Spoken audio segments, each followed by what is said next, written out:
আপনার mobile phone হারিয়ে গেলে প্রথম কোন কাজটি করবেন? আপনার মোবাইল ফোন হারিয়ে যেতে পারে, এমনকি চুরি হয়ে যেতে পারে, এমনকি আপনি কোথাও ভুল করে রেখে চলে আসতে পারেন। মোবাইল ফোন হারিয়ে গেলে এই কাজটি যদি না করেন, আপনার মোবাইল ফোন তো হারাবেই, সঙ্গে সঙ্গে আপনার ব্যাংক থেকে টাকা কেটে নেওয়া হবে। সুতরাং আপনার মোবাইল ফোন হারিয়ে গেলে অথবা চুরি হয়ে গেলে সঙ্গে সঙ্গে এই কাজটি করুন।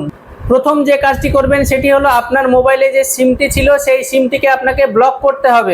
এই সিম কিভাবে ব্লক করবেন আসুন জেনে নিই। আপনি যে কোম্পানি সিম ব্যবহার করতেন ঠিক সেম কোম্পানির একটি সিম আপনি জোগাড় করবেন এবং সেই সিম থেকে কাস্টমার কেয়ারে কল করবেন এবং আপনার সঠিক পরিচয় দিয়ে আপনি বলবেন যে আপনার মোবাইলটি হারিয়ে গেছে এবং সিমটি ব্লক করে দিতে বলবেন। এই সিমটি আপনি কেন ব্লক করবেন আসুন জেনে নিন। আপনার এই মোবাইলটি চুরি হয়ে যাওয়ার পর সেই মোবাইল থেকে আপনার সিমটি বের করে নেওয়া হবে এবং অন্য একটি মোবাইলে সিমটি ঢোকানো হবে এবং সেখানে আপনার ফোনপে এবং গুগল পে ওপেন করা হবে এবং সেখান থেকে আপনার সমস্ত ব্যাংকের টাকা কেটে নেওয়া হবে। সুতরাং আপনার ফোন হারিয়ে গেলে বা চুরি হয়ে গেলে সঙ্গে সঙ্গে প্রথম এই কাজটি করুন।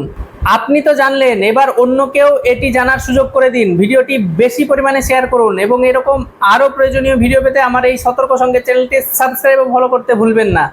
জয় হিন্দ।